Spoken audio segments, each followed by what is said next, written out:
Chapter 1701, Hall of Merit. Jiang Chen bersemangat. Dia telah bergabung dengan Tanah Suci Abadi untuk mendapatkan dukungannya terhadap Xiahou Song. Mengingat betapa terbatasnya waktu, akan sulit baginya untuk menangani sendiri masalah uang. Ini adalah kesempatan yang sempurna baginya untuk menegosiasikan kesepakatan dengan leluhur yang dihormati. Tapi apa cara yang tepat untuk mengangkat masalah ini? Nenek moyang adalah bagian atas rantai komando di Tanah Suci. Hubungan Jiang Chen dengan Huanger mungkin sangat penting bagi pasangan itu, tetapi mungkin sama sekali tidak signifikan bagi leluhur. Jiang Chen berpikir panjang dan keras tentang apa yang harus dikatakan. Kami murah hati kepada murid-murid kami, anak muda. Kami bersedia mendukung kamu untuk mendapatkan gadis Haoxian. Namun, kamu harus menunjukkan potensi kamu kepada kami dan membuktikan bahwa kamu cukup berharga bagi kami untuk mendukung kamu, bahkan dengan biaya menjadikan Hao Xiahou musuh kami. Petik 2. Xi Jumin pernah mengatakan hal yang sama sebelumnya, tapi demonstrasi bakat seperti apa yang dianggap cukup. Sulit untuk mendefinisikan standar. Yang mulia, bagaimana kamu menentukan potensi aku? Apa yang harus dilakukan junior ini untuk persetujuan Tanah Suci dan dukungan sepenuh hati? Petik 2. Kami tidak memiliki seperangkat standar sebelumnya, tetapi aku dapat memikirkan satu untuk kamu sekarang. Dengarkan baik-baik. Petik 2. Aku dengar, Jiang Chen bergegas keluar. Pertama, budidaya di tepi sungai abadi yang berada di tanah kami. Dalam setengah tahun, pahami hukum surgawi dan dapatkan keputusan raja. Kedua, semua orang harus mendapatkan uangnya di sini. Kamu harus memberikan kontribusi yang memadai ke Tanah Suci dengan mengumpulkan 100.000 poin dalam setahun.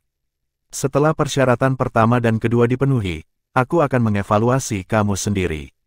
Jika kamu lulus, aku akan menganggap kamu sebagai murid langsung aku. Meskipun status kamu tidak akan menyaingi dari 3 bilangan prima, kamu akan sama dengan yang lebih tua. Pada saat itu, Tanah Suci secara alami akan mendukung kamu dalam hal apapun. Petik 2. Dua persyaratan pertama adalah konkret, sedangkan yang ketiga tidak jelas dan subjektif. Bagaimana dia akan lulus dari evaluasi nenek moyang yang dihormati?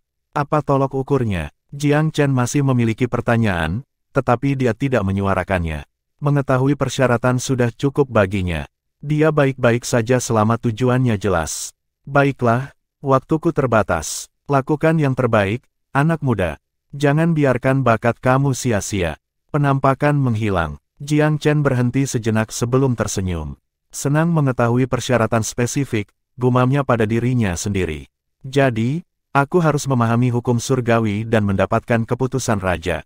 Bahwa dia percaya diri. Pemahamannya tentang pesawat surga 10 kali lebih banyak daripada nenek moyang yang dihormati. Pemahamannya tentang dao bela diri telah terbatas pada aplikasi teoritis dalam kehidupan masa lalunya, tetapi dia adalah pembelajar yang luar biasa cepat. Setengah tahun tidak terlalu lama, tapi itu cukup lama.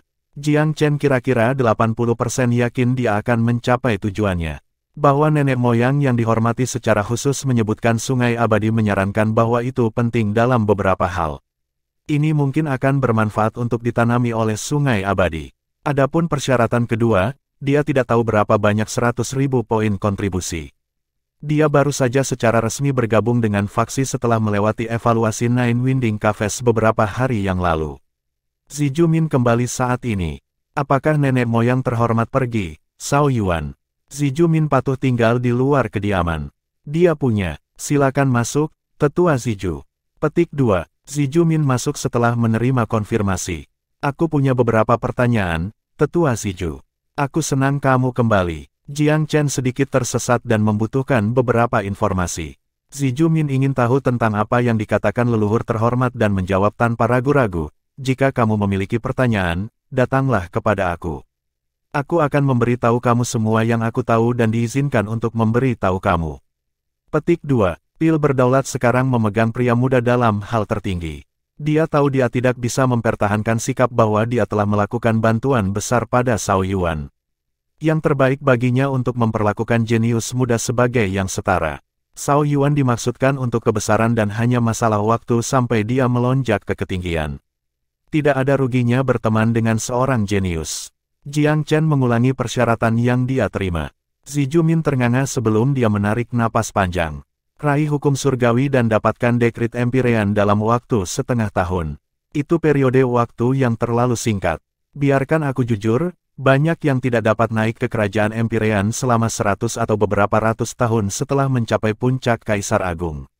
Beberapa macet seumur hidup, setengah tahun, itu waktu yang sangat sedikit. Kamu harus siap menghadapi kegagalan. Tentu saja, ada banyak orang jenius sejak awal waktu. Mungkin peluangnya lebih tinggi untuk kamu. Jangan pernah mengatakan tidak pernah ketika datang ke bela diri Dao. Kamu harus bekerja keras dan melakukan semua yang kamu bisa.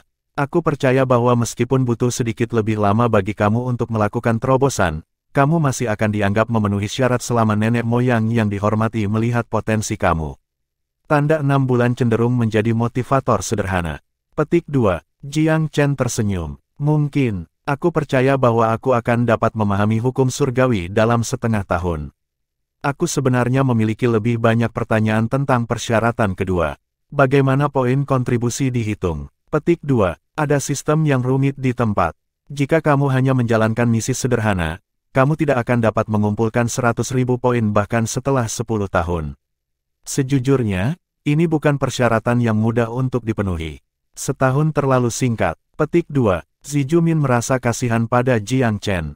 Menurutnya, kedua persyaratan itu terlalu keras. Nyaris mustahil bagi Jiang Chen untuk berhasil. Jika dia dihadapkan pada dua persyaratan yang sama ketika muda, dia tidak akan pernah bisa mencapainya. Mencapai wilayah Empyrean dalam waktu setengah tahun. Memperoleh 100.000 poin kontribusi dalam setahun. Meskipun demikian, leluhur yang terhormat harus memiliki alasan untuk menetapkan target seperti itu untuk Cao Yuan. Dia tahu segalanya. Mungkin dia akan menetapkan standar sesuai dengan potensi Cao Yuan. Apa yang Xi Jumin tidak bisa lakukan mungkin tidak mustahil untuk Cao Yuan. Ini membuat pikiran Pil berdaulat nyaman. Aku bisa membawamu ke Sungai Abadi. Adapun poin kontribusi, Hall of Merit dapat memberikan penjelasan rinci.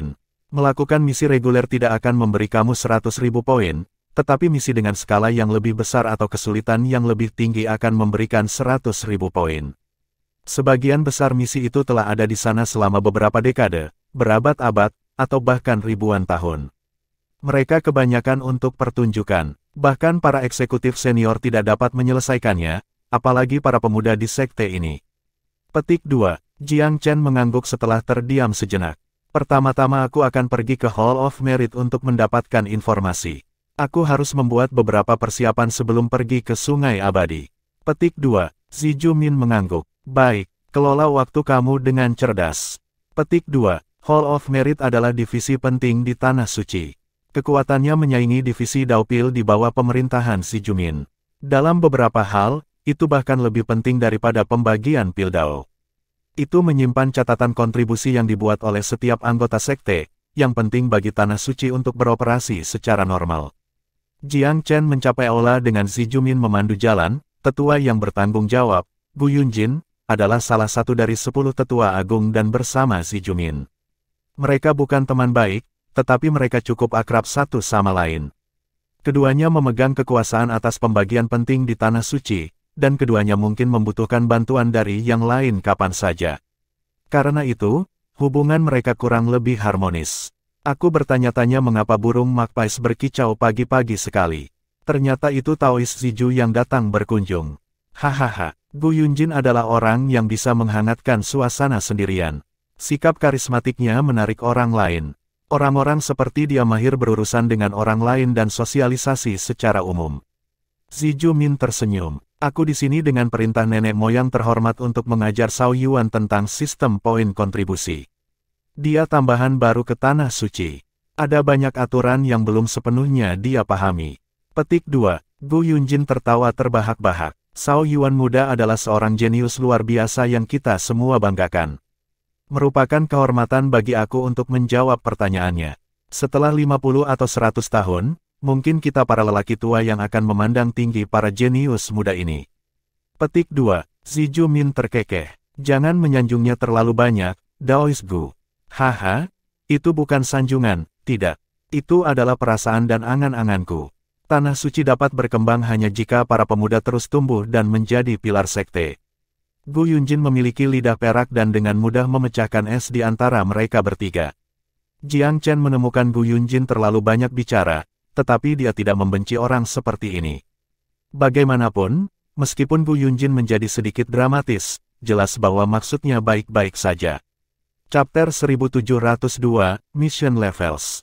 Tetua Gu, aku belum lama berada di Tanah Suci Abadi, jadi tolong permisi potensi kekasaran dan ketidakmampuanku sebelumnya. Aku akan menghargai bimbingan kamu dalam banyak hal, dan aku di sini untuk mencarinya hari ini. Aku ingin tahu apakah kamu bisa mengajari aku tentang sistem poin kontribusi. Jiang Chen menanggapi kesopanan yang ditunjukkan dengan sopan. Hahaha, anak muda, aku tidak tahu apa yang dipikirkan orang lain, tetapi aku sendiri menemukan bahwa kemenangan kamu atas Nine Winding Caves cukup berarti. Kami para pembudidaya tidak perlu menyembunyikan kehebatan kami. Ini berlaku ganda untuk anak muda seperti kamu. Jika kamu memiliki bakat 100%, mengapa hanya menunjukkan 50 atau 60 dari itu? Tidak perlu sama sekali. Bagus di gua. Petik 2. Gu Yunjin tertawa sebelum melanjutkan. Kurasa itu sudah melewati kita sekarang. Mari kita bicara tentang cara kerja poin kontribusi. Jika nenek moyang yang terhormat memiliki perintah untuk membantu, apa yang bisa aku lakukan selain menaatinya? Petik 2. Di Eternal Secret Land, perdana pertama adalah pemimpin tertinggi. Perintahnya tidak dilawan. Sementara itu, nenek moyang yang dihormati adalah dukungan psikologis faksi dan satu-satunya pembudidaya ilahi. Keinginannya bahkan lebih diganggu. Gu Yunjin memberi banyak wajah pada Jiang Chen dengan melakukan tur pribadi. Dengan iringan Zijumin, tetua memperkenalkan detail Hall of Merit kepada pemuda itu. Hall of Merit adalah tempat di mana kontribusi setiap anggota fraksi dihitung, baik pendapatan maupun pengeluaran. Ini menetapkan standar hampir seluruhnya dengan sendirinya.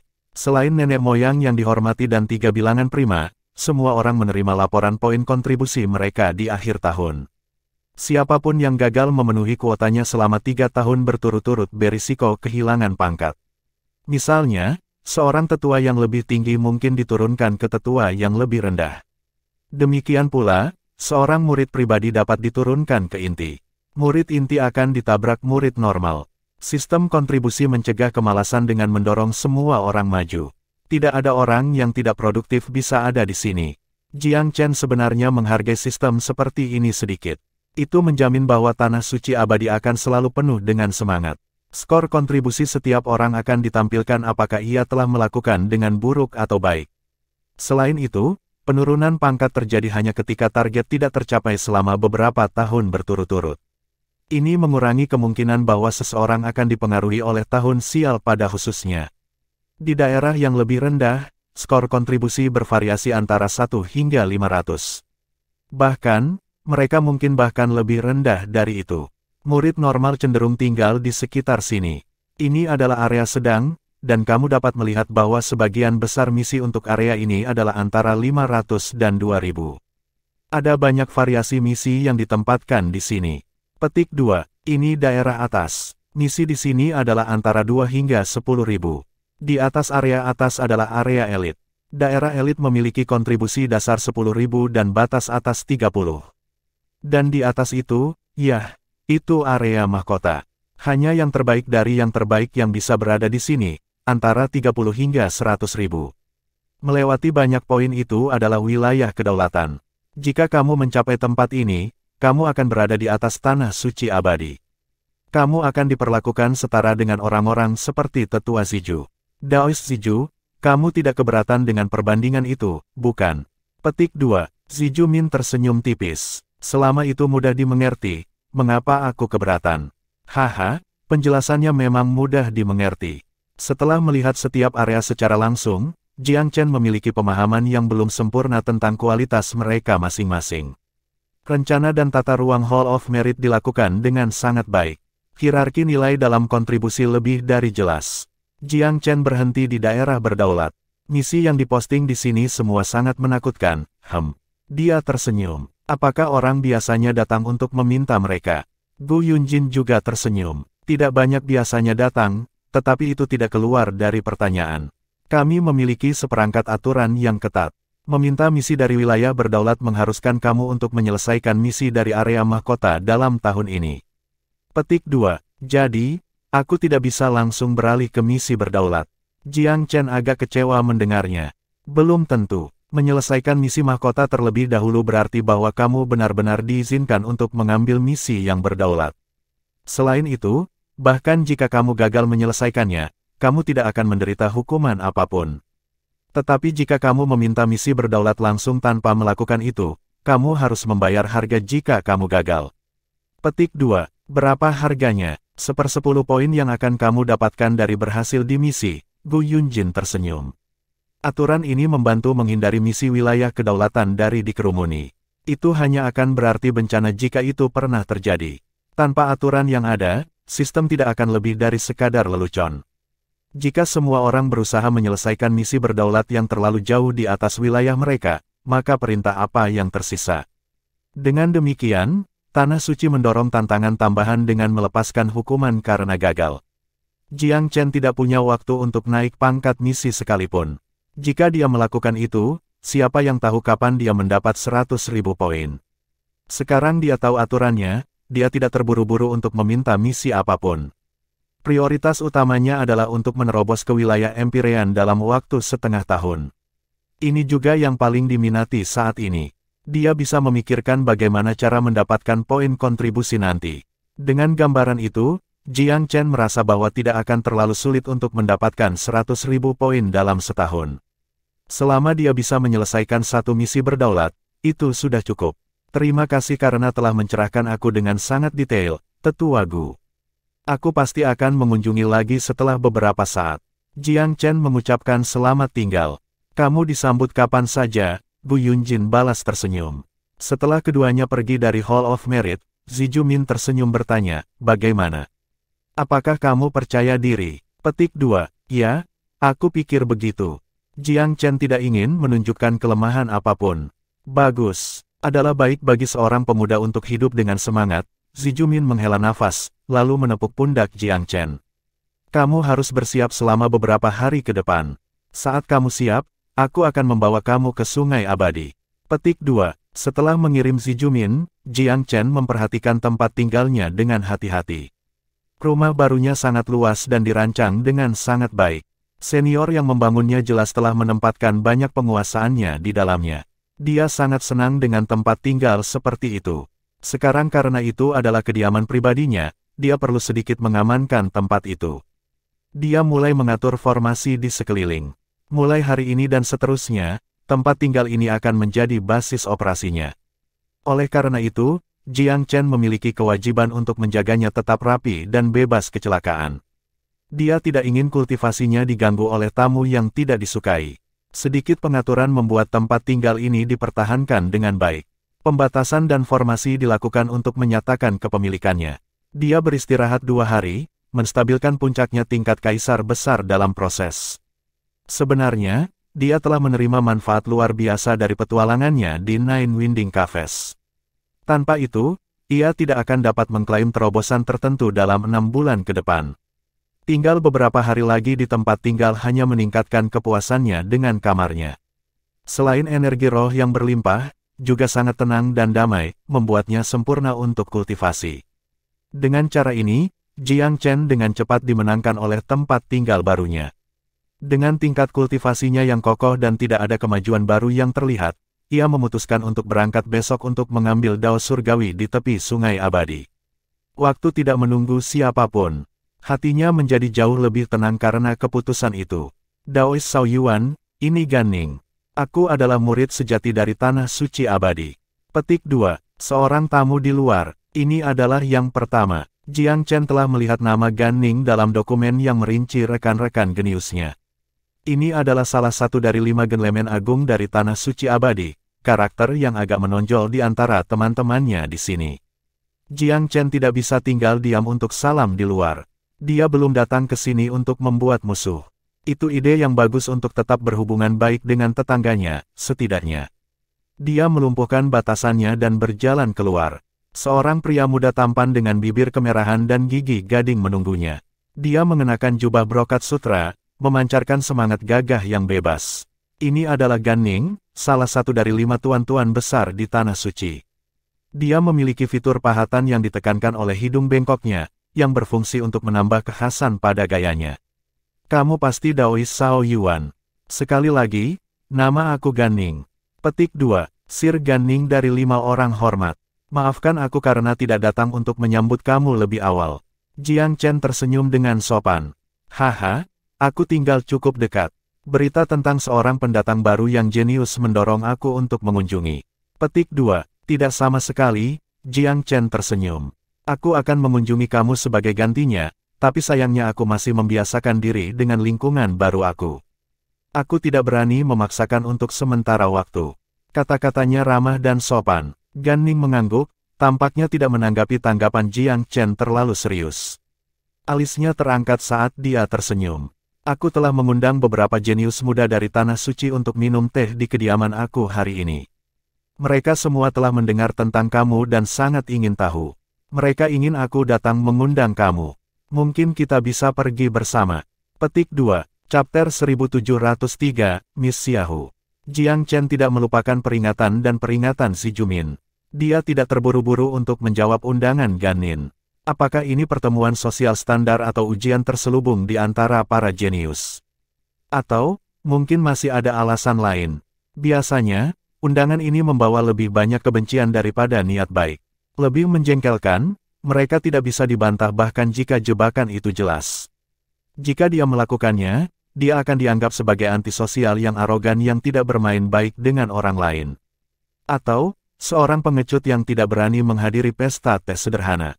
Karena orang lain memiliki kekuatan kritik di pihak mereka, ia berada di tempat yang sulit. Jiang Chen tersenyum setelah mempertimbangkan beberapa saat. Aku baru ke Tanah Suci, jadi aku punya banyak hal untuk ditanyakan padamu. Aku hanya berharap kamu tidak akan menganggap aku terlalu kasar. Petik 2. Hahaha, kamu pria yang lugas, Daois Zhao Yuan. Haruskah kita pergi? Petik 2. Setelah kamu. Jiang Chen menunjuk untuk menunjukkan bahwa Gan Ning harus memimpin. Kehadiran pribadi pria muda itu berarti bahwa Jiang Chen telah diperlihatkan dengan hormat. Jika Gan Ning telah mengirim seorang anak lelaki pelayan untuk memanggilnya, dia tidak perlu berkenan untuk memberi hormat kepada pengunjung dengan sebuah tanggapan. Tempat tinggal Gan Ning benar-benar tidak jauh. Hanya beberapa mil dari jalan gunung yang mereka butuhkan untuk sampai ke sana. Sebagai salah satu dari 5 tuan-tuan agung dari Tanah Suci, Gan Ning berasal dari latar belakang yang menonjol selain menjadi berbakat. Dia adalah bagian dari garis langsung dari salah satu tetua.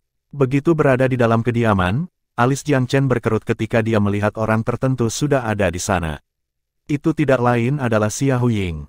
Bibirnya sedikit terangkat, matanya setengah tersenyum ketika mereka mengawasinya. Kenapa dia ada di sini? Jiang Chen agak terkejut dengan kehadirannya. Dia menyapu pandangannya ke sekeliling ruangan untuk menemukan sekelompok orang lain sudah duduk. Xiahou Ying tampaknya agak populer dengan mereka, mata mereka mengembara antara memeriksa Jiang Chen dan menjilat dengan Xiahou Ying. Haha, saudara bodoh ini telah mengundang orang yang kamu minati, Nona Ying. Gan Ning tersenyum sedikit, lalu berbalik ke arah Jiang Chen. Rekan Daois, Nona Ying menyebut kejeniusan kamu kepada kami setelah kunjungan ke tetua Siju. Semua orang ingin mengundang kamu karena kekaguman atas keterampilan kamu. Maafkan ketidaknyamanan ini. Petik 2. Jiang Chen sedikit mengangguk, ekspresinya tanpa ekspresi. Pemandangan Xiahou Ying memberitahu dia tentang niat tidak ramah di balik undangan untuk minum teh ini. Bintang pertunjukan itu tersenyum agak aneh pada Jiang Chen saat matanya yang cantik memeriksa dia. Zhao Yuan, Tuan Zhao. Aku tidak berharap perpisahan kami setelah rumah Xiahou berakhir begitu lama. Kamu tentu mengudara lebih banyak daripada orang kebanyakan. Nada suaranya hampir bercanda, namun membawa nada kebencian di dalamnya. Dia melirik Gan Ning. Jika bukan karena kakak laki-laki senior Gan Ning, akan sangat sulit untuk membuatmu datang. Penilaian yang keras, Nona Xiahou. Jiang Chen tersenyum dingin. Bagaimana itu kasar? Aku mengundang kamu beberapa kali dengan nama House Xiahou, tetapi kamu dengan mengabaikan aku. Petik 2. Apakah kamu memiliki sesuatu yang kamu butuhkan untuk aku, Nona Xiahou? Jiang Chen pura-pura tidak tahu. Xiahou Ying terdengar agak frustrasi. Kamu sama sekali bukan orang yang lugas, Sir Zhao. Kamu sudah tahu jawabannya, dan sudah terlambat sekarang. Kamu seorang jenius dari Tanah Suci, rumah Xiahou tidak bisa berharap untuk kesetiaan kamu lagi. Petik 2. Haha, semua orang yang duduk di sini adalah murid dari Tanah Suci. Bagaimana menurutmu, Nona Xiaohu? Suara penuh semangat Jiang Chen membunyikan nada yang menyakitkan baginya. Aku adalah murid tetua Ziju, tetapi aku tidak cukup beruntung untuk menjadi bagian dari Tanah Suci. Tidak heran kamu tidak peduli dengan undangan aku, Sir Shao, sekarang kamu telah terikat pada faksi yang jauh lebih besar. Petik 2. Xiahou Ying pandai memainkan emosi. Syukurlah, semua orang yang sudah ada di sini adalah murid dari Tanah Suci Abadi. Jiang Chen tidak tergerak, dia hanya menutup matanya untuk menghina kata-katanya. Berdebar, seorang pemuda berjubah ungu di samping Xiahou Ying tidak senang. Dia membanting meja. Apakah kamu laki-laki, Shao Yuan? Kenapa kamu begitu kasar? Mengapa kamu memberi Nona Ying sikap seperti itu? Petik 2. Jiang Chen tidak tahu identitas atau pangkat pembicara baru. Dari perilakunya, dia kemungkinan di bawah Gan Ning setidaknya. Dia tidak memukul bulu mata di ledakan, tidak ada yang menarik tentang goreng kecil seperti ini. Xiahou Ying bukan murid dari Tanah Suci, namun pemuda ini menengahi atas namanya dengan meneriakinya, terlepas dari kenyataan bahwa ia adalah murid yang penting di sini. Bagi Jiang Chen, perilaku semacam ini adalah penghinaan dari jenis yang paling tumpul. Tapi dia tidak terkejut dengan itu. Tidak ada kekurangan orang yang menjilat wanita dimanapun. Tanah Suci yang abadi tidak berbeda. Musuhnya sangat marah dengan reaksi Non Jiang. Dia merasa dihina. Ada apa dengan sikapmu, Shao Yuan? Kemarahan pembicara yang tidak dikenal itu bangkit. Apakah kamu merasa bahwa aku tidak memenuhi syarat untuk mengajukan pertanyaan kepada kamu? Jiang Chen tidak menjawab. Sebaliknya, dia menangkupkan tinjunya ke arah Gan Ning. Daois Gan Ning, apakah ini yang disebut pesta teh yang kamu ceritakan?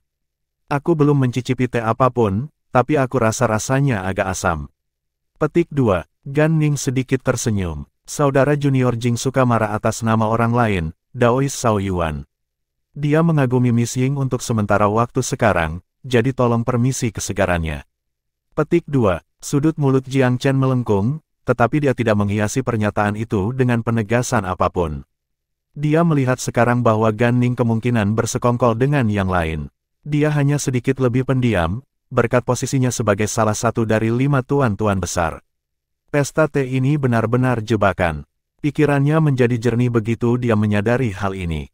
Dia ingin melihat apa yang orang-orang ini sediakan untuknya. Namun, kewaspadaan merayap ke dalam hatinya juga. Dia harus berhati-hati dengan skema Xiahou Ying. Dia selalu menganggapnya sebagai rindu muda yang sombong dan tidak masuk akal, tetapi sepertinya dia meremehkannya. Xiahou Ying tidak berotak seperti dia muncul. Seorang anak muda yang bodoh tidak akan bisa menghasut para jenius muda ini untuk bertindak atas namanya, tidak peduli betapa cantiknya dia. Wanita ini secara mengejutkan licik. Sikap Jiang Chen yang tidak peduli memberi kesan landak yang meremang. Para pemuda yang ingin berkelahi dengannya tidak tahu harus mulai dari mana. Mereka mengundangnya untuk melakukannya, tetapi kepentingannya dalam sekte itu berarti bahwa mereka tidak dapat melakukan banyak hal secara terbuka. Jika eksekutif marah, 3 bilangan prima terutama, mereka tidak akan bisa menghadapi konsekuensi. Sebenarnya, para jenius ini tidak puas dengan keadaan Jiang Chen saat ini. Pria muda ini di hadapan mereka tampaknya keluar entah dari mana dan mendapatkan bantuan semua orang tanpa alasan. Banyak yang merasa sulit menerima kecepatan dan momentum yang dengannya dia bangkit. Ada jenius yang tak terhitung jumlahnya di Tanah Suci Abadi, dan banyak yang percaya diri mereka lebih unggul dari orang luar ini dalam setiap aspek. Yang paling penting, perjalanan Jiang Chen melalui ke-9 gua berliku telah membuat mereka takut sampai batas tertentu. Mereka pasti akan menentang dan bentrok dengan seseorang yang menjadi ancaman. Dapat dimengerti bahwa mereka merasa gelisah bahwa posisi yang seharusnya menjadi milik mereka tidak lagi dijamin. Ini adalah alasan mereka berusaha mencari kesalahan dengan Jiang Chen melalui berbagai saluran lainnya. Perasaan tidak aman yang sangat aneh. Gan Ning tersenyum ketika dia memperhatikan suasana mencekik. Daois Shao Yuan, katanya, biarkan aku memperkenalkan jenius Tanah Suci ini kepadamu. Kami akan memiliki banyak peluang untuk lebih banyak berkumpul di masa depan. Petik 2. Jiang Chen melirik Gan Ning. Dia ingin tahu apa niat pemuda itu sebenarnya. Gan Ning acuh tak acuh saat ia memulai babak perkenalan, mengecewakan Jiang Chen ketika dia mendengar siapa mereka, selain dari Gan Ning sendiri, tidak ada di antara Five Great Gentlemen. Pada saat yang sama, dia sedikit lega juga bahwa tidak semua orang di Tanah Suci sama dangkal seperti ini. Jika 5 genlemen besar telah dengan mudah dimenangkan oleh Xia Huying, para jenius dari Tanah Suci akan mengecewakannya secara grosir. Kepasifan Jiang Chen setelah perkenalan menyebabkan sedikit kerutan di dahi Gan Ning. Daois Cao Yuan, aku mengalami sedikit masalah untuk menghadirkan teman-teman baik ini kepadamu. Apakah kamu tidak perlu menyendiri? Pria muda itu berkomentar dengan agak jengkel. Jiang Chen tertawa terbahak-bahak. Daois Gan Ning, sela tiba-tiba. Kenapa kamu tidak memberitahuku apa yang ingin kamu lakukan di pesta teh ini? Kita semua saling memahami dengan cukup baik. Maafkan keterus-terangan aku, tapi aku belum mendapatkan apapun dari pertemuan ini kecuali untuk permusuhan kolektif kamu. Mengapa buang-buang waktu dan milikku dengan menari-nari seperti ini? Petik 2. Rona senyum bermain di sudut mulutnya. Aku tidak berharap Nona Xiaohu memiliki pengaruh seperti itu di Tanah Suci Abadi. Aku minta maaf karena meremehkan kamu. Petik 2. Mengatakan ini, dia mengangkat salut tinju memberi hormat pada Xia Huying. Nona Xiaohu, mengapa kamu mencari bimbingan tetua Ziju? Untuk belajar Pil Dao, atau bersosialisasi dengan para jenius Tanah Suci ini? Jujur, aku agak bingung. Petik 2. Jiang Chen tidak melihat alasan untuk bersikap sopan terhadap siapapun dari House Xiaohu. Baik manusia maupun hewan dari rumah itu tidak bisa menjadi temannya, jadi tidak ada alasan untuk bersikap sopan. Kata-kata ini secara efektif merobek fasad Xia Huying. Niat membunuh yang tak berkedip-kedip melalui mata cantik gadis itu. Itu menghilang secepat itu datang. Tidak heran kamu telah memberi aku bahu dingin selama ini, dia menginjak dan cemberut. Kamu begitu bias ke arahku. Chapter 1704, Teaching You a Lesson. Jika Jiang Chen tidak tahu sifat asli Xia Huying, ia akan dengan mudah tertipu oleh keluhan genitnya dan melihatnya sebagai gadis bangsawan yang tidak bersalah dan manja. Sekarang dengan lebih dari cukup peringatan sebelumnya tentang dia secara alami tidak akan jatuh cinta pada triknya. Dia tersenyum tipis sebagai tanggapan. Pemuda berpakaian ungu, Jing Yi, sudah cukup. Dia melonjak berdiri dan menatap Jiang Chen. Kamu benar-benar arogan, Cao Yuan. Apa maksudmu? Jiang Chen tersenyum acuh tak acuh. Ada banyak orang jenius di sini yang bergabung sebelum kamu dan memiliki lebih banyak pengalaman, Jing Yi mengamuk. Tidakkah menurutmu arogan bertindak misterius dan lebih kuat dari kita semua? Jiang Chen tertawa terkekeh. Aku sangat senang di tempat tinggal aku. Kamu orang mengundang aku ke sini dan mencoba menjatuhkan aku. Sekarang aku yang sombong. Aku ingin tahu, apakah semua orang jenius di sini tidak masuk akal seperti kamu? Apakah mereka semua memiliki kebiasaan memutarbalikkan fakta? Petik 2. Xia Huying memulai aktingnya lagi dan terisak pelan. Ini adalah kesalahanku. Itu semua salahku. Aku seharusnya tidak datang. Jangan berkelahi dengan Sir Sao, kakak senior Jing. Aku yang harus disalahkan untuk semuanya. Jangan biarkan orang luar seperti aku merusak ikatan kamu sebagai sesama murid. Petik 2. Air mata seorang wanita adalah senjata mematikan pada pria. Jing Yi meratakan Jiang Chen dengan tatapan dingin. Aku tidak peduli seberapa jeniusnya kamu, Sao. Dari seorang pria ke pria lain, aku meminta kamu untuk meminta maaf kepada Miss Ying. Petik 2. Jiang Chen mendengus. Aku tidak harus meminta maaf padanya, kan? Kamu membuatnya menangis. Jing Yi mengecam. Berani-beraninya kamu mengatakan kamu tidak berutang permintaan maaf padanya. Apakah kamu laki-laki atau bukan? Petik 2. Dengan logika kamu harus menganggap diri kamu sebagai pria paling jantan, bukan? Jiang Chen mulai bosan dengan murid ini. Apakah kamu akan meminta maaf atau tidak? Jing Yi menuntut dengan suara dingin. Jiang Chen mengangkat bahu. Aku tidak mengerti mengapa aku harus melakukannya. Bibir Jing Yi berubah menjadi seringai marah. Baik, tidak apa-apa. Sepertinya kamu tidak akan mengakui kesalahan kamu sampai kamu menatap maut. Jangan salahkan aku karena tidak memperingatkan kamu. Petik 2. Dan apa yang akan kamu lakukan tentang hal itu? Kecewa? Jiang Chen memandang yang lain seperti dia sedang melihat seorang idiot. Jika setiap jenius di sini sama bodohnya dengan Jing Yi, maka Tanah Suci memang mengecewakan. Dia tidak tahu betapa berbakatnya Jing Yi, tetapi si jenius itu bodoh sekali untuk dengan mudah dimanipulasi dengan trik-trik sederhana. Dia kehilangan semua alasan hanya karena seorang wanita meneteskan air mata. Apa yang akan aku lakukan? Aku menantang kamu untuk berduel antara dua pria. Beraninya kamu melawanku, Zhao Yuan. Petik 2. Ekspresi Jiang Chen tetap jauh. Duel, betul, yang kalah tidak diizinkan untuk mengeluh kepada tuannya. Apa yang kamu katakan? Beraninya kamu mengajakku? Jing Yi menatapnya dengan tatapan mengejek. Jiang Chen tersenyum, memberi Jing Yi kesempatan. Sebagai murid sejati, Jing Yi telah mencapai kerajaan Empirean, kemungkinan besar adalah Empirean tingkat pertama. Dia dianggap di atas rata-rata di Tanah Suci, tetapi tidak di antara yang terbaik. Dia pasti berasumsi bahwa semudah menghancurkan semut baginya untuk mengalahkan seorang kaisar agung seperti Jiang Chen. Yang kalah tidak diizinkan pergi ke tuannya. Jiang Chen tersenyum, tetapi senyum itu dengan cepat memberi jalan ke cemberut yang mengancam. Apakah kamu yakin? Tentu saja. Mohon maaf jika kamu takut. Ada banyak rekan kami di sini hari ini. Aku dapat memberi kamu kesempatan untuk mengakui kesalahan kamu. Jing Yi mempermalukan Jiang Chen dengan mengabaikannya, atau apa yang menurutnya penghinaan. Namamu Jing Yi, kan? Aku tidak tahu seberapa tinggi tuanmu di Tanah Suci bagimu untuk menjadi begitu tidak disiplin. Apakah tuanmu mengajarimu hanya berkultivasi dan tidak menggunakan otakmu? Petik 2. Jiang Chen tidak memiliki kata-kata untuk menggambarkan Jing Yi. Yang terakhir itu jauh dari satu-satunya pria yang pernah bertindak ceroboh untuk seorang wanita, tetapi itu tidak pantas bagi seorang jenius di Tanah Suci untuk bertindak seperti orang bodoh yang kasar. Ekspresi Jing Yi menjadi gelap. Pria berkelahi dengan tinju, bukan kata-kata, bocah. Terima tantangan aku jika kamu bukan pengecut. Jangan biarkan semua orang memandang rendah kamu. Petik 2. Aku tidak tertarik memperjuangkan wanita yang tidak aku pedulikan, kata Jiang Chen dingin. Namun, aku tidak keberatan mengajari kamu pelajaran karena kamu bersikeras untuk menjatuhkan aku. Mungkin suatu hari kamu akan menyadari betapa kekanak-kanakan kamu dan bersyukur. Pandangannya menyapu semua orang yang hadir. Kalian semua di sini berada di sisi yang sama, bukan? Siapa lagi yang ingin melawanku? Majulah dan mari kita selesaikan ini. Kamu mungkin punya waktu untuk disia-siakan, tetapi aku tidak. Dia tidak akan tinggal diam setelah mengetahui apa yang diinginkan orang-orang ini. Aku tidak tahu peran apa yang kamu mainkan dalam hal ini, Daois Ganning.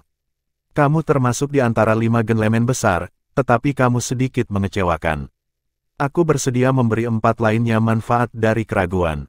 Mereka pasti malu disatukan denganmu. Dia agak merasa jijik pada Ganning.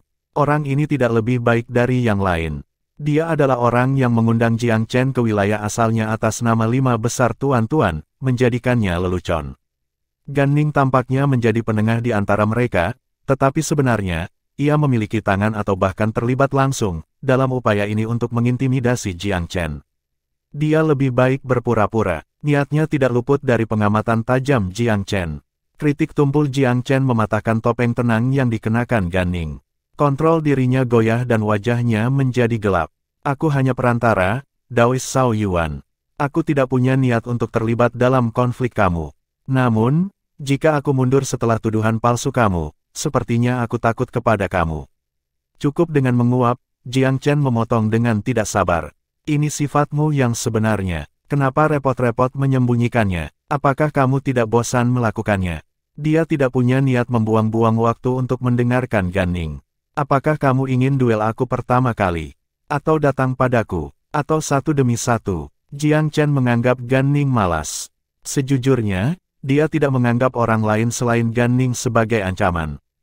Dia bisa dengan mudah berurusan dengan yang lain sekaligus. Ganning, di sisi lain, jauh lebih unggul daripada yang lain dalam pola pikir, kemampuan, dan semua aspek lainnya. Meskipun Jiang Chen punya banyak trik, dia tidak akan mengatakan dia akan menjadi pemenang. Bahkan jika dia menang, itu tidak akan mudah. Dia harus menggunakan banyak tekniknya.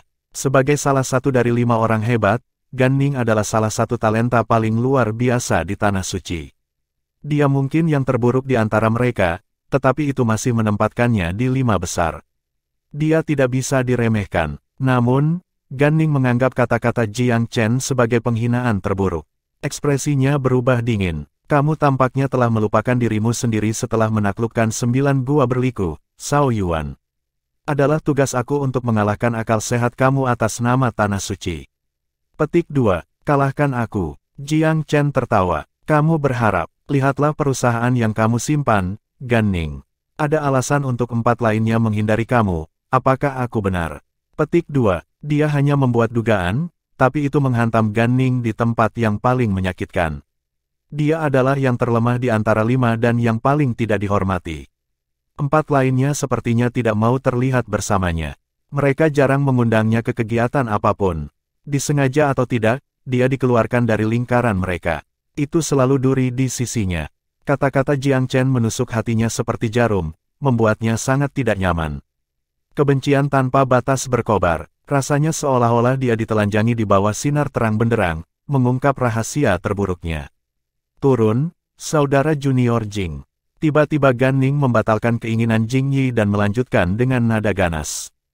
Karena anak ini terlalu percaya diri, aku akan menunjukkan kepadanya bahwa seorang latecomer harus lebih tahu dan menghormati saudara-saudara seniornya. Dia menggertakkan giginya. Jiang Chen tersenyum, tidak terpengaruh oleh ancaman itu. Meskipun ia berada di kediaman Gan Ning, ia tidak menganggap dirinya dalam bahaya. Dia tenang dan tenang, setenang Met Tai. Dia tidak merasa bahwa kedua pemuda ini adalah ancaman fatal baginya. Mereka jenius menyedihkan, manja yang telah sepenuhnya dimanipulasi oleh seorang wanita. Dia pikir Gan Ning sudah cukup dewasa, tetapi ternyata dia tidak jauh lebih baik daripada Jing Yi dan yang lainnya. Satu-satunya kekuatannya adalah kultivasi dan bakatnya, yang tidak ada artinya di depan Jiang Chen.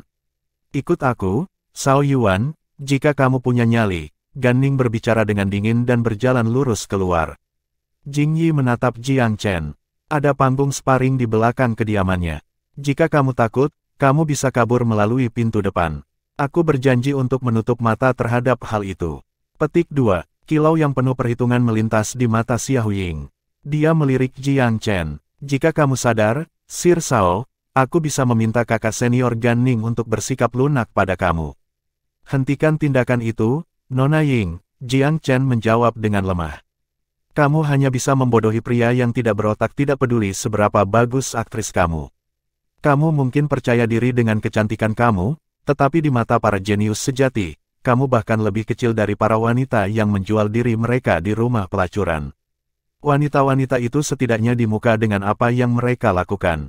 Mereka hanya ingin uang, tapi kamu bermain dengan api. Petik 2. Bagi Jiang Chen, Xian Hou Ying memang menggoda dengan bahaya. Dia telah berteman dengan para jenius di sini untuk mengerahkan pengaruh Hao Xiaohu pada Tanah Suci. Namun, niat rumah tidak mungkin lolos dari pemberitahuan eksekutif senior, mengingat betapa jelas metode mereka. Chapter 1705, Open Hostility. Tidak ada yang mengira Jiang Chen begitu kasar terhadap Xiao Ying. Tidak peduli seberapa baik aktris dia ingin secara terbuka melempar ketika Jiang Chen mengejeknya. Namun, dia dilatih sebaliknya dan justru menahan amarahnya. Matanya memerah dan air mata mengalir. Segera, dia menangis terseduh-seduh. Jing Yi dan rekan-rekan ksatria putihnya mengertakkan gigi.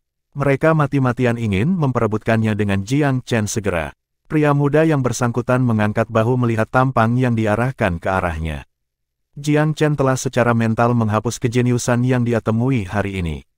Seorang jenius dari Tanah Suci yang tidak bisa menahan beberapa air mata buaya dari seorang wanita ditakdirkan untuk gagal. Jing Yi sangat marah karena diabaikan. Dia menyusul Gan Ning di bagian paling depan dalam 3 langkah, bergumam di telinganya. Kakak senior Gan, Jiang Chen tahu bahwa Jing Yi sedang mengerjainya untuk tujuan tunggal membuat Gan Ning mempermalukannya di arena. Alasannya, demi Xiao Ying, tentu saja. Berbalik, Gan Ning bertujuan melirik Jiang Chen. Ekspresi mengancam melintas di matanya. Jelas, dia sangat tidak senang dengan perilaku kasar dan kasar Jiang Chen. Menurutnya, hanya orang barbar yang tidak beradab yang akan begitu kasar pada Xiao Ying. Sebagai seorang jenius dari Tanah Suci, Gan Ning menganggap perlu bersikap sopan kepada wanita dalam segala hal. Itu benar-benar lembut. Seseorang yang tidak tahu dasar-dasar untuk menghormati wanita adalah orang biadab terlepas dari bakat. Gan Ning memandang rendah orang-orang seperti itu. Kelompok itu dengan sangat cepat tiba di arena. Banyak yang datang ke arena yang terletak di tempat jenius untuk bertanding satu sama lain. Biasanya, tidak ada yang datang ke sini tanpa informasi tentang pertempuran yang tertunda. Karena itu, arena saat ini sangat sepi dan tidak terganggu. Jika terjadi pertempuran, mungkin kemudian orang akan datang karena keributan. Gan Ning melompat ke atas panggung. Dia menatap Jiang Chen, yang belum mendekati arena. Kebodohanmu telah membuat marah rekan-rekanmu, Zhao Yuan. Aku tidak akan mempermasalahkan hal itu, tetapi pelecehan verbal berulang kamu tidak dapat ditoleransi. Atas nama seluruh tanah suci abadi, aku akan mengajari kamu sebuah pelajaran tentang bagaimana berperilaku. Petik 2. Jika dia akan memulai perkelahian, dia ingin mengambil moral yang tinggi terlebih dahulu. Gan Ning cukup pintar untuk memahami bahwa ia membutuhkan alasan yang cukup untuk melawan Zhao Yuan, mengingat kebaikan yang terakhir dengan eksekutif. Jika para eksekutif mengetahui bahwa ia dengan jahat membunuh seorang pendatang baru, itu tidak akan menguntungkannya. Bahkan jika mereka tidak mengintervensi, dia akan membuat kesan buruk yang tak terduga di mata ketiga primes. Karena itu, dia perlu terlihat masuk akal sebelum bisa menyingsingkan lengan bajunya. Jiang Chen terkekeh. Gan Ning, aku sudah sedikit pun menghormatimu, tetapi itu pun sepertinya tidak perlu lagi. Kamu adalah seorang jenius dari tanah suci. Jika kamu mengatakan langsung bahwa kamu tidak menyukai aku dan ingin memperjuangkannya, aku akan melihat kamu sebagai pria yang tulus yang jujur pada dirinya sendiri. Kita bisa bertukar pukulan, lalu menertawakannya setelah itu. Tapi sekarang, wajahmu membuatku jijik. Itu benar, kamu mendengarku dengan benar. Kamu membuatku jijik. Pria muda itu memiliki lidah yang setajam apapun. Ekspresi Gan Ning menjadi gelap.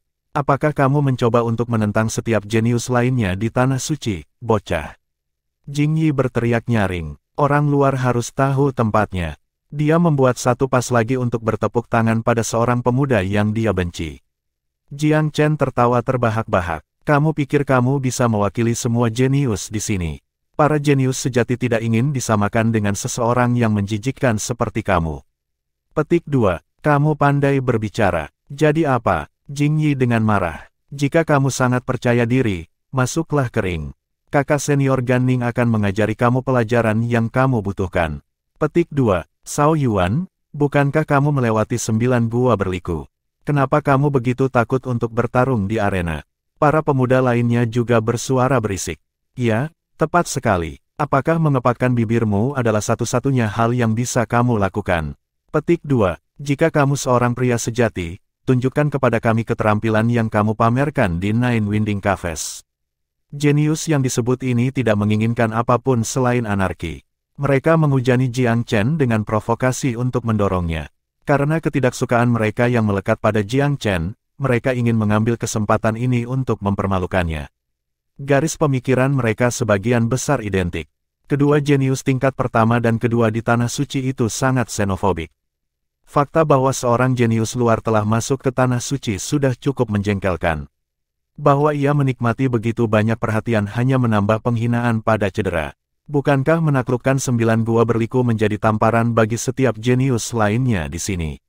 Di bawah kondisi ini, kelompok itu memiliki tujuan yang aneh seragam.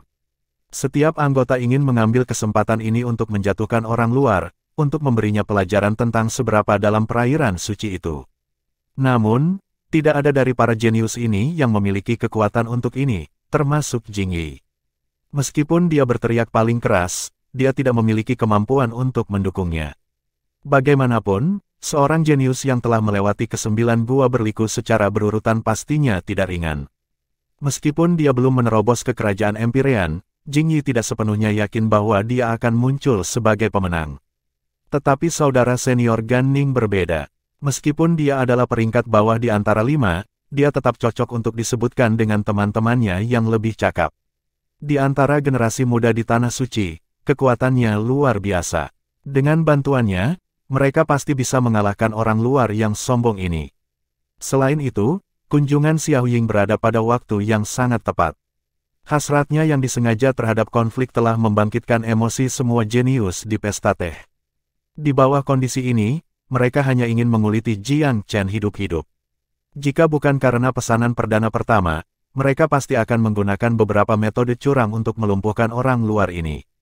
Saat ini, mereka tidak bisa melakukan apapun yang begitu serius, tetapi para eksekutif tidak akan keberatan jika mereka menggerakkan sedikit kerusakan sekarang dan kemudian. Lagi pula, tidak ada yang bangkit yang bisa dilindungi oleh perlindungan eksekutif. Bahkan, mereka senang melihat persaingan antara teman sebaya dari generasi yang sama. Tanpa kompetisi, bagaimana mungkin ada pertumbuhan? Jika mereka bisa mengikis semangat Juang Shaoyuan melalui serangkaian pertempuran di bawah meja, para eksekutif tidak akan berani menatapnya. Seorang jenius yang tidak tahan cuaca sedikit bahaya ini tidak pantas disebut jenius di tempat pertama. Mata semua orang dipenuhi dengan gairah yang kuat. Suasana ejekan hanya memiliki satu tujuan, untuk memaksa Jiang Chen ke arena. Seorang pria muda berdarah panas akan didorong kering segera oleh mata yang lain mengejek dan suasana hati yang umum. Namun, Jiang Chen tidak mudah dimanipulasi. Di matanya, ini adalah sekelompok anak-anak naif yang terlalu menikmati perlindungan senior mereka. Meskipun mereka benar-benar jenius dao bela diri, ketidakdewasaan mereka membuat mereka, setidaknya menurut pendapat Jiang Chen, lebih rendah daripada bahkan beberapa jenius terbaik domain manusia. Setidaknya para jenius itu tidak begitu terlindung. Mereka masih harus mengalami badai dunia luar. Para jenius lain ini, selain Gan Ning, jelas tidak memiliki banyak kesulitan dalam hidup mereka. Mungkin mereka terlalu penting di Eternal Divine Nation berkat menjadi jenius Tanah Suci. Kemanapun mereka pergi, mereka menemui sedikit kesulitan. Ini berarti bahwa mereka tidak memiliki temper yang cukup dari kesulitan. Shaoyuan, kamu bisa bicara, tapi kamu tidak bisa berjalan. Apakah kamu tidak memiliki keberanian untuk pergi ke arena? Jing Yu memprovokasi setelah melihat keheningan tersenyum Jiang Chen. Kamu memiliki lidah yang cukup tajam sebelumnya. Kenapa kamu sudah kedinginan setelah kita berada di arena? Kamu tidak harus naik, tetapi kamu harus berlutut dan meminta maaf kepada kakak senior Gan Ning dan Miss Ying. Kakak senior Jing Yi juga. Petik 2. Ya, berlutut dan minta maaf. Mungkin nanti kami akan memaafkanmu. Petik 2. Bahkan mata Xiao Ying berkilauan dengan kepuasan. Dia senang melihat Jiang Chen kalah dan tidak perlu lagi menyembunyikannya. Dia ingin menaklukkan Shaoyuan sebelumnya, untuk menjadikannya bagian dari pengagumnya. Sayangnya, pemuda ini telah menolak semua kemajuannya.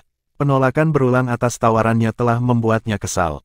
Dia tidak pernah dicemooh di antara generasi yang lebih muda dari bangsa Divine Eternal sebelumnya. Bukan hanya karena kecantikannya sendiri, tetapi karena dia juga saudara perempuan Xiao Zong. Setelah dipermalukan beberapa kali oleh Jiang Chen, keingintahuan Xiao Ying dalam dirinya perlahan berubah menjadi kebencian. Fakta bahwa dia berasal dari keluarga rendahan yang membuat dia marah. Berani-beraninya dia menentangnya, seorang rindu kelas atas dari rumah Xiao. Apa hak siapapun dari House Xian untuk memandang rendah siapapun dari House Xiao? Tatapan Jiang Chen menyapu tanpa ekspresi di wajah-wajah kelompok itu. Tiba-tiba, dia menyeringai. Minta maaf, kan, sudah terlambat sekarang. Kamu harus bersujud 9 kali kepada kami. Mungkin kalau begitu kami akan membiarkanmu pergi. Petik 2. Senyum Jiang Chen sangat dingin. Apa yang ingin aku katakan adalah, apakah kamu pikir kamu layak menerima permintaan maaf aku?